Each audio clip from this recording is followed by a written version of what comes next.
Hi guys, आपका स्वागत है आपके अपने show MKJ talks for investment in Hindi में। कैसे हैं आप बेटा? आज कार्यक्रम की शुरुआत करेंगे शेयर बाजार की कहानी एमकेजे की जुबानी। और आज चर्चा का विषय है एयरटेल द बिग शॉट। भाई एयरटेल में दुनिया फंस गई, एयरटेल में दुनिया फंस गई। आइए आज आपको इसकी सच्चाई, इसका किस्सा, इसकी बढ़िया बातें सुनाता हूँ। देखिए हुआ क्या कि एयरटेल जो है 620 का हाई बनाने के बाद लगभग 520 के लपेटे में आ चुका था। उसके बाद बार बार 500 जाता, 540, 500 जाता, 540। मैं बात कर रहा हूं बेटा सितंबर के महीने की। 500, 540, 500, 540, 500, 540। उस वक्त ये लग रहा था कि एयरटेल जो है बहुत एक अच्छी सपोर्ट पकड़ के बैठा है 500 से। बार बार 500, 540, 500, 540, 500, 540, जिसके चलते मैंने इसकी एक 500 की पुट बेच दी। और पुट बेचने के बाद भाई साहब ये शेयर गिर गया, जिसके चलने से पुट्टों के प्रीमियम बढ़ गए। क्योंकि 500 से 540 लगातार घूम रहा था तो मैंने 460 की एक और पुट बेच दी।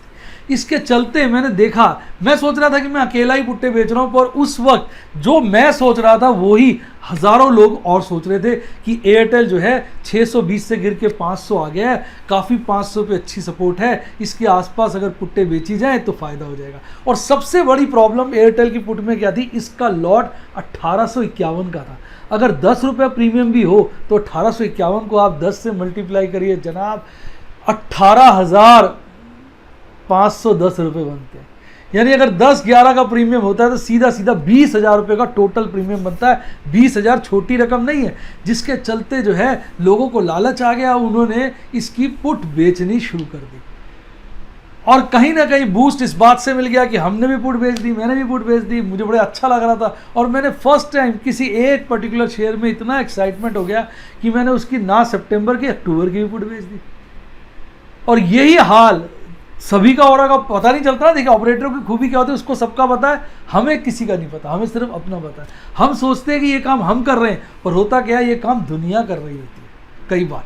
और अगर दुनिया भी वही काम कर रही है और हम भी वही काम कर रहे हैं तो एक बड़ा ट्रैप तैयार हो जाता है। अच्छा हुआ क्या कि शुरू में जब प्रीमियम 10, 11, 12 रुपये चल रहा था तो जो कमज़ोर इन्वेस्टर थे उन्होंने हाथ नहीं डाला। उन्होंने कहा नहीं नहीं यार, ये इसका लॉट साइज़ बड़ा है, 10 लाख का लॉट है, हम तो इसकी डिलीवरी लेंगे। अच्छा मैं तो सेफ चलता हूँ, मैं तो डिलीवरी के लिए पैसे रख के ही करता हूँ। मैंने आज तक नेकेड पुट नहीं बेची साहब। जब भी पुट बेची है तो मैंने उसके अगेंस्ट कैश रखा, यानी कैश सिक्योर्ड पुट ही मैं सदा बेचता हूँ।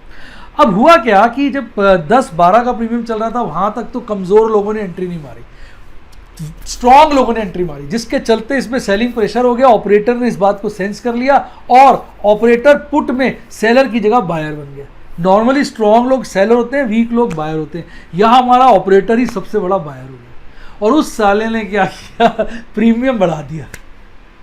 प्रीमियम उसने जब बढ़ा दिया, वहाँ उसने कैश में शेयर काटे कैश सेगमेंट में, तो उससे क्या हुआ कि शेयर का रेट गिरा, शेयर का रेट गिरा तो प्रीमियम बढ़ गया, प्रीमियम बढ़ गया तो उसने पुट्टे खरीदनी शुरू कर दी। अब इसके चलते क्या हुआ, इसका प्रीमियम जो 500 वाली पुट थी, 480 वाली पुट थी, उनका प्रीमियम 10-12 की रेंज से हटके 20, 25, 30 रुपये में चला गया। तो यहां पर कमजोर लोगों ने एंट्री मारी। देखिए विविधता देखिए, एक विधि का विधान देखिए, एक समस्या देखिए। जो कमजोर लोग थे वो शुरू में एंटर नहीं करा उन्होंने, क्योंकि वो डर रहे थे। पर बाद में जब 30 रुपए के आसपास का प्रीमियम हो गया, अब 30 को आप 1857 से मल्टीप्लाई करो, 55,000 का प्रीमियम एक लॉट में निकल के आ रहा था। तो बड़े बड़े लोगों की लाट टपक गई, जिनकी जेब में, जिनकी अंटी में माल नहीं था, उन्होंने भी पुट्टे बेच डाल दिए हायर रेट पे। और ये बोनांजा साबित हुआ किसके लिए, आपके ऑपरेटर के लिए।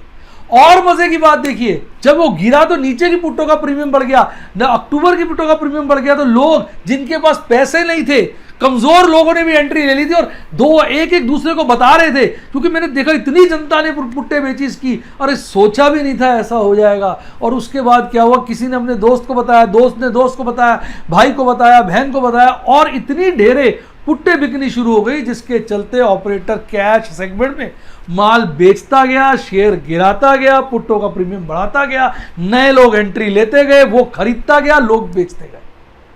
और जब एक्सपायरी पास आई तो सबसे पहले तोते उड़े वीक लोगों के।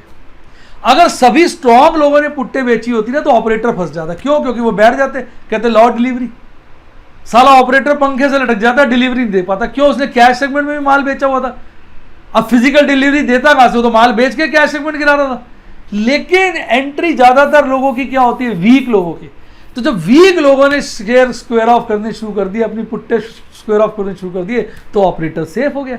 अब इसके चलते हुए स्ट्रांग लोग भी जो डिलीवरी उठाने वाले थे वो डिलीवरी उठाते, पर हुआ क्या कि पूरा बाजार ही घेर दिया थर्सडे को, सितंबर की एक्सपायरी पे, जिसके चलते कई सारी पुट्टे इन द मनी आ गई। तो जो स्ट्रांग लोग थे उनके लिए भी समस्या हो गई, कौन सी पुट की डिलीवरी ले, कौन सी की ना ले। पैसा था भी लेकिन फिर भी घबराहट आ गई, और उस सिचुएशन के वक्त लोगों ने डिलीवरी ली नहीं, स्क्वायर ऑफ कर दिया। मैंने उस वक्त एक चालाकी चली, मैंने कहा कि यार देखो, घबरा मैं भी गया, पैनिक में मैं भी, अगर इतनी डिलीवरी आ गई, पैसे थे, डिलीवरी ले सकता था, लेकिन इच्छा नहीं थी, समझिए, अंटी में माल था पर दिल में इच्छा नहीं थी यार, ज्यादा गिर गया वो यार। तो लेकिन गेम खेली मैंने, कई पुट्टों की 1/3 डिलीवरी ले ली, कई की 1/2 ले ली, एमआरएफ की पूरी ले ली। ऐसे करते करते मैंने एक स्कीम बनाई जिसमें काफ़ी शेयरों की मैंने डिलीवरी ले ली, लेकिन ज़्यादातर लोग कमज़ोर थे, उन्होंने स्क्वायर ऑफ कर दिया। अब सितंबर के बाद आया अक्टूबर में लगा माहौल सही चलेगा, पर अक्टूबर की भी बहुत सारी पुट्टे आप चेक करिए, ओपन इंटरेस्ट में बहुत ज़्यादा है, अभी फ्यूचर में भी ओपन इंटरेस्ट बहुत ज़्यादा है, यानी इसकी पुट्टे अक्टूबर की सितंबर में भी बिक गई, सितंबर में अक्टूबर की भी बिक गई पुट्टे, जिसके चलते अब अक्टूबर में भी वही समस्या है। अब अक्टूबर में अगर लोग डिलीवरी उठा लेंगे तो ऑपरेटर फंस जाएगा, लेकिन लोगों के मन में इच्छा नहीं होती है, घबराहट होती है, दिल टूट जाता है, इतनी दिन गिर जाता है शेयर। बात यही नहीं खत्म हुई, लोगों ने फ्यूचर में लॉन्ग किया क्योंकि शेयर गिर गया था, तो अब अजीब सी विधि हो गई, क्योंकि शेयर 620 के लेवल से गिर के 450 की रेंज में आ गया, तो लोगों ने फ्यूचर लॉन्ग किया, पुट्टे बेची, यानी ओवरऑल जो है मार्केट में ये माहौल बना दिया कि सब जो है एक प्रकार से एयरटेल के अंदर डिफरेंट रूप में लॉन्ग हो गए। क्योंकि जब आप पुट बेचते हैं तो शेयर में लॉन्ग होते हैं ना, क्योंकि आपको डिलीवरी उठानी पड़ेगी, और उसका फायदा उठा लिया ऑपरेटर ने और जो है घुमा दिया। अब अगर अक्टूबर के मंथ में सब लोग स्क्वायर ऑफ करते हैं, रोल ओवर नहीं करते हैं, स्क्वायर ऑफ करके कहते हैं छोड़ यार गंदे चक्कर में फट गए, बाहर निकलो, तो अब इस समस्या का अंत हो जाएगा, नवंबर में शेयर चढ़ सकता है। लेकिन अगर लोगों के मन में वही रहा, नहीं इसको रोल ऑफ कर लेते हैं, रोल ओवर कर लेंगे, ये कर लेंगे, वो कर लेंगे, तो ये शेयर नहीं चढ़ेगा।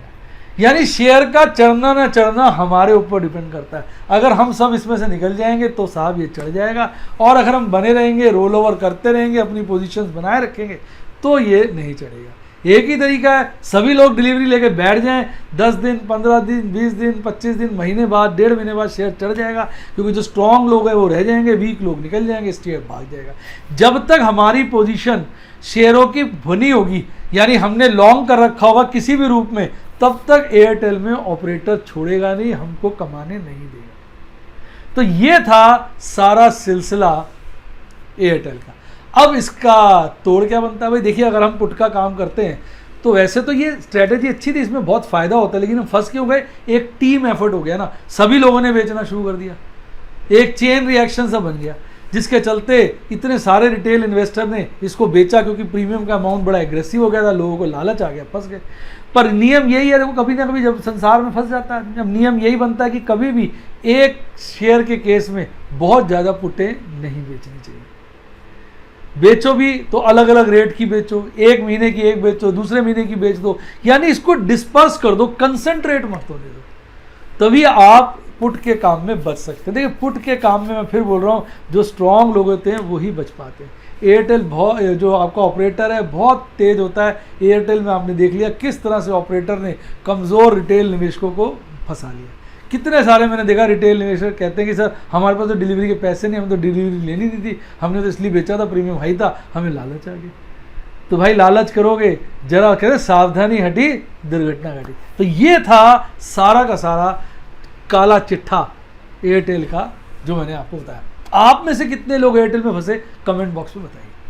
आप में से कितने लोगों ने खुद पुट बेची, या इसके फ्यूचर को लॉन्ग किया, या उनके दोस्तों ने लॉन्ग किया, उनके दोस्तों ने पुट बेची? आपकी जानकारी में कितने लोगों ने इसमें काम किया, आप ज़रूर कमेंट बॉक्स में बताइएगा, तो आपको आइडिया लगेगा, अगर आप सभी पार्टिसिपेट करते हैं, कि इसमें कितना बड़ा रिटेल इन्वेस्टर जो है फंस गया। तो उम्मीद करता हूँ कहानी का मज़ा आया होगा। अगर मज़ा आया तो अंगूठा काट दीजिए, बिल्कुल भी नहीं, ठोक दीजिए लाइक पर, ताकि मैं इस तरह के खुलासे आपके लिए लाता रहूं। आइए बात करते हैं बाजार आज और कल की। कल का मतलब सोमवार की। भाई अब पहले बात करते हैं निफ्टी बैंक। आज निफ्टी बैंक ने जो कल गिरावट दिखाई थी उसका रिवर्सल ले लिया। आप देखेंगे कल बाजार बंद हुआ था 23,072 पर, आज एक अच्छी गैप अप ओपनिंग के साथ 23,219 23,219 पे खुलता है और उसके बाद खुलने के थोड़ी देर में एक बॉटम बनाता है 23,188 का 23,148 का, और उसके बाद थोड़ी देर स्टेबल रहता है, फिर भागता है और एक पीक बनाता है 23,646 की 23,646, और उसके बाद 23,533 पर बंद हो जाता है। तो ये रहा एयरटेल की पोजीशन। 2% की तेजी, 460 पॉइंट बढ़कर 460 पॉइंट बढ़कर ग्रीन में बंद होता है। आइए इसके कंपोनेंट की बात करते हैं। कल से बिल्कुल उल्टा, कल सारे लालियाली में और आज सारे हरियाली में। दो को छोड़कर सभी शेयर हरियाली में थे और सबसे ज़्यादा तेजी बंधन बैंक, आरबीएल बैंक में देखने को मिली, और गिरावट जो देखने को मिली वो पीएनबी और बैंक ऑफ बड़ौदा में। हालांकि पीएनबी की गिरावट 25 पैसे थी, पर वो लगभग 1% के आसपास थी क्योंकि इसका शेयर का रेट कम है। आइए बात करते हैं टेक्निकल चार्ट की। तो देखिए आज की कैंडल, देखिए साहब आज की कैंडल हरी कैंडल है, और कल की जो लाल कैंडल बनी थी वो इसको भी एनगल्फ कर रही है, इसलिए इस कैंडल को कहते हैं बुलिश हरामी कैंडल। बुलिश हरामी कैंडल क्या होता है, गिरावट के ट्रेंड में बनती है और ये गिरावट का रिवर्सल का संकेत देती है, और ये एनगल्फ हो जाती है अपनी पिछली कैंडल से, और पिछली कैंडल होनी चाहिए लाल। देखिए कितनी तबाही है। कल बनी कौन सी, बेयरिश एनगल्फिंग कैंडल, जो संकेत करती है बाजार गिरेगा, ऑल्दो क्योंकि काफ़ी समय से चढ़ रहा था, और उसके विपरीत आज बन गई बुलिश हरामी कैंडल, वो कहती है बाजार चढ़ेगा। तो भैया बड़ा मुश्किल है जो माहौल चल रहा है, जहाँ ऑपरेटर ने बाजार को घेर रखा है, कैंडलों पे विश्वास करना। यानी कैंडल जो भी निष्कर्ष देती है, हम पोजीशन अगर बनाते हैं सब मिलके उस तरह की, जैसा कि मैंने आपको एयरटेल में बताया, ऑपरेटर उस पोजीशन का उल्टा करके हमें फंसा देता है। तो ओवरऑल भाई जो कैंडल है वो तो तेजी की तरफ इशारा कर रही है, पोजीशन भी उसकी अच्छी है खुद अपने आप में, वो कौन सी, बुलिश हरामी कैंडल। ये मैं नहीं कह रहा हूँ, कैंडल स्टिक चार्ट कह रहा है, और 5 दिन की गिरावट के बाद बनी है, 5वां दिन है गिरावट का। परंतु अगर आप देखेंगे 50 डेज से ऊपर है और अपर बोलिंजर बैंड में है, तो कहीं ना कहीं कैंडल की जो पोजीशन और लोकेशन है वो तो बुलिश है। एमएससीडी चार्ट पे थोड़ी कमजोरी है क्योंकि लाल हिस्टोग्राम बना है, तो बुलिश क्रॉसओवर कम हुआ है, लेकिन आरएसआई पे तेजी आप देखेंगे, आज आरएसआई बढ़ गया है। यानी संकेत जो चार्ट दे रहा है वो मिला जुला संकेत दे रहा है, कुछ कह रहे हैं गिरेगी, कुछ कह रहे हैं बढ़ेगी। तो इस वक्त हम यही कह सकते हैं बाजार कंफ्यूजन की दिशा में घूम रहा है। आइए बात करते हैं देश की आन बान शान और आपकी जान, निफ्टी 50 की। भाई निफ्टी 50 तो आज ऊपर नीचे ऊपर नीचे ऊपर नीचे ऊपर नीचे ही घूमता रहा। आप देखेंगे कल बाजार बंद हुआ था 11,680 पर, आज निफ्टी 50 गैप अप ओपनिंग लेता है 11,727 की। सुबह ही पता चल गया था, मैंने अपने टेलीग्राम चैनल पे बाजार सुबह ही बता दिया था कि आज बाजार ग्रीनरी में खुलना चाहिए, पर खुलने के थोड़ी देर बाद ही धड़ाम से गिरता है, बॉटम बनाता है 11,667 का, और उसके बाद फिर ऊपर नीचे करता रहता है। उसी दौरान एक पीक बनाता है 11,779 की 11,789 की, और उसके बाद हल्का सा गिरकर 11,762 11,762 पे बंद हो जाता है। यानी कि 0.7% बढ़कर, अर्थात 82 पॉइंट्स बढ़कर हरियाली में आपका निफ्टी 50 बंद होता है। आइए अब बात करते हैं टॉप के और बॉटम के शेयरों की। आज 6 शेयर ऐसे थे जिनमें 3% से ज़्यादा की तेजी देखने को मिली, और ऐसे मात्र 2 ही शेयर थे जिनमें 3% से ज़्यादा की गिरावट देखने को मिली। तेजी वाले शेयर में टॉप पे था JSW स्टील, और गिरने वाले शेयरों में टॉप पे था UPL। तो यानी ये था आज के टॉप के और बॉटम के शेयर। अब बात कर लेते हैं इसके टेक्निकल चार्ट की। देखिए आज की कैंडल तो ऐसा लग रहा है कल की कैंडल के पैरों में गिरी हुई है। देखो तो सही, कल की इतनी बड़ी कैंडल और आज छोटी सी कैंडल, वो भी नीचे उसके पैरों में गिरी हुई है। आप देखिए कैंडल को, उसके पैरों में गिरी हुई है। वैसे ये वाला कैंडल का पैटर्न भी बिल्कुल जैसा भी पीछे हमने चर्चा की लगभग वैसा ही है, यानी बुलिश हरामी कैंडल। ये कैंडल पिछली कैंडल से एनगल्फ हो गई है, परंतु ये कैंडल कोई गिरावट में नहीं बनी। अगर आप ध्यान से देखें, ये कैंडल कंसोलिडेशन फेज में बनी है, तो ये कैंडल को आप ये नहीं मान सकते कि ये तेजी का संकेत कर रही है। ऑल्दो हालांकि कैंडल वैसे इसकी लोकेशन बुलिश है क्योंकि 50 डेज 60 डे 200 डेज ईएमए से ऊपर है, अपर बोलिंजर बैंड में ही घूम रही है, अपर हाफ के अंदर ही घूम रही है। एमएससीडी चार्ट पे देखिए लगातार कमजोरी बन रही है, हिस्टोग्राम खासा छोटा हो गया, ऐसा लग रहा है बुलिश क्रॉसओवर जल्द ही जल्द बेयरिश क्रॉसओवर में कन्वर्ट हो जाएगा। आरएसए पे थोड़ी सी तेजी देखने को मिली है, कल के मुकाबले वो 58 हो गया। तो ओवरऑल निफ्टी 50 का चार्ट भी कंसोलिडेशन की इंडिकेशन दे रहा है, सही से नहीं बता पा रहा कि मैं नीचे जाऊंगा या ऊपर जाऊंगा। आइए बात करते हैं ऑप्शन चेन एनालिसिस की। भाई ऑप्शन चेन एनालिसिस की बात करें तो ऑलमोस्ट स्टेटस को की पोजीशन है, जहां पर स्थिति कल थी वहीं पूरी की पूरी सारी स्थितियां सेम है। कॉल का ओपन इंटरेस्ट मैक्सिमम है 12,500 पे, सेकंड हाईएस्ट है 12,000 पर। हालांकि दोनों लेवल पे आप देखोगे कॉल के ओपन इंटरेस्ट में कमी आई है, यानी कॉल की अनवाइंडिंग हुई है। पुट का हाईएस्ट ओपन इंटरेस्ट 10,500 पे, सेकंड हाईएस्ट 11,000 पे। हालांकि दोनों लेवल पे आप देखोगे पुट के ओपन इंटरेस्ट में भी कमी आई है, यानी कहने का मतलब जो माहौल है वो थोड़ा अजीब सा बिखरा बिखरा सा है, स्टेटस को सा है, लेकिन कंफ्यूजन सा बना हुआ है। तो अगर आप थियरी ऑफ मैक्सिमम पेन की बात करेंगे तो टोटल ओपन इंटरेस्ट सबसे ज़्यादा 10,500 पर है और सेकंड हाईएस्ट 12,000 पर है, लेकिन दोनों लेवल पे देखोगे टोटल ओपन इंटरेस्ट में कमी आई है, यानी ओवरऑल जो है पुट अनवाइंडिंग हुई है, कॉल अनवाइंडिंग हुई है, यानी कहीं ना कहीं जो ट्रेडर्स हैं वो अपनी पोजीशनों को कवर अप कर रहे हैं, वो उनको लग रहा है यार समझ नहीं आ रहा क्या होगा, थोड़ा सा कंफ्यूज हैं, घबराए हुए हैं। पूरा संकेत हमें ऑप्शन चार्ट से यही मिल रहा है कि बाजार जो है इस वक्त नरम है और कंफ्यूज है थोड़ा सा। आइए अब बात करते हैं आपके प्यारे राज दुलारे FISDI की। साले आज तो दोनों हिंदी चीनी भाई भैया इंडिया और चाइना युद्ध की स्थिति पे खड़े हैं और FISDI हिंदी चीनी भाई भाई का नारा लगा रहे हैं। कल भी दोनों भाइयों ने मिलकर दबा के बिकवाली की थी, आज भी अच्छी खासी बिकवाली की है। कल आपके FIs ने 604 करोड़ का माल बेचा था नेट में, आज 479 करोड़ का नेट में माल बेचा। यही हालात DIs की थी, कल उन्होंने 808 करोड़ का नेट में माल बेचा था और आज 429 करोड़ का नेट में माल बेचा है। दोनों भाइयों की पोजीशनों को जोड़ लो तो कल दोनों भाइयों ने मिलकर नेट में 1412 करोड़ का माल बेचा था और आज 909 करोड़ का माल बेचा है। तो यही कहना पड़ेगा कैश सेगमेंट में बिकवाली बिकवाली बिकवाली, कहीं ना कहीं कैश सेगमेंट में प्रॉफिट बुकिंग हो रही है या यहां माल घेर कर फ्यूचर्स में रिवर्स पोजीशनें बिल्ड की जा रही हैं, आगे के लिए रिटेल इन्वेस्टर्स ट्रेडर्स को फंसाया जा रहा है। आइए अब बात करते हैं MKJ स्टूडेंट टॉक्स में। आज बताने को कुछ नहीं है, आज बाजार ठंडा पड़ा रहा। मैं सुबह से शाम तक लॉन्ग टर्म स्विंग और पुट के चक्रों में लग रहा, पुट कॉल के कहीं कोई मौका नहीं मिला, कोई स्क्वायर ऑफ का मौका नहीं मिला, कोई नई पोजीशन का नहीं मौका मिला। वहीं के वहीं बैठे हुए थे, एक का शेयर में अच्छा प्रॉफिट हो रहा था, इस करके नहीं बेचा कि यार एक में हो रहा है वो भी हाथ से ना निकल जाए। बाकी आपको जान के अच्छा लगेगा कि मैंने एक सेपरेट टीम अपनी सुपरविजन डायरेक्ट में बना दी है जो डायमंड मेंबर्स के लिए लॉन्ग टर्म ट्रेड्स पे बहुत ध्यान से विश्वास करेगी और MKJ क्रीपिंग स्ट्रेटेजी के अनुसार हर फॉल पे हर शेयर पे कम से कम 300 शेयर है जिनमें निगाह रखी हुई है। जो शेयर गिरेगा अच्छा होगा उसको थोड़ा थोड़ा करके लेगी, ताकि हम हर वक्त बाजार में बने रहे, छोटे छोटे अच्छे बढ़िया शेयर छोटी छोटी क्वांटिटीज में हल्के रेटों में लेते रहे, ताकि जब बाजार में एक अच्छी तेजी आए तो हमारी तेजी बहुत अच्छी हो जाए। तो उम्मीद करता हूँ कि इस जो मैंने सेपरेट टीम बनाई है इसका बहुत ज़्यादा एडवांटेज हमें मिलेगा, क्योंकि उनका काम ही सिर्फ लॉन्ग टर्म पोजीशंस बनाने पर है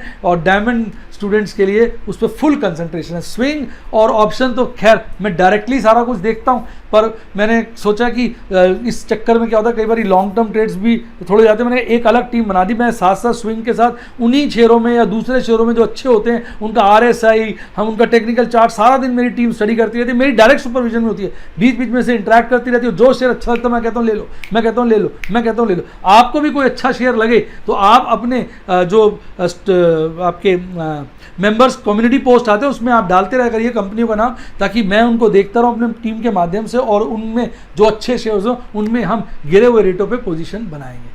तो उम्मीद करता हूँ वीडियो का मज़ा आया होगा। वीडियो का मज़ा आया तो वीडियो को लाइक करिए, मेरे चैनल को सब्सक्राइब करो। हाँ, अगर आप मेरे स्टूडेंट बनना चाहते हैं तो ज्वाइन का बटन दबाइए, सारे यूट्यूब के स्टूडेंट प्लान आ जाएंगे। इसके अलावा अगर आप व्हाट्सएप पे नज़दीकी से सीखना चाहते हैं तो फ़ोन नंबर डिस्क्रिप्शन बॉक्स में, फ़ोन नंबर लीजिए, मेरी टीम को कॉल करिए, व्हाट्सएप करिए, वो आपकी मदद करेगी। और हाँ, शेयर मार्केट में काम करने के लिए सबसे ज़्यादा ज़रूरी होता है, बोलिए क्या, डीमैट अकाउंट। डीमैट अकाउंट खुलवाने के अच्छे लिंक डिस्क्रिप्शन बॉक्स में, अच्छी किताबें पढ़नी हो लिंक डिस्क्रिप्शन बॉक्स में। इसके अलावा कोई और चीज़ें जो मैं मैं यूज़ करता हूँ उनका लिंक डिस्क्रिप्शन बॉक्स में। और ये आ गया मेरा टेलीग्राम चैनल का लिंक, जिसने इसको ज्वाइन किया उसकी जिंगा लाला जिंगा लाला जिंगा लाला। इसी के साथ साथ bye, God bless you, happy investing. और आप स्टॉक मार्केट में बहुत बहुत बहुत आगे बढ़ें, नुकसान से दूर रहें, प्रॉफिट में लबालब बने रहें।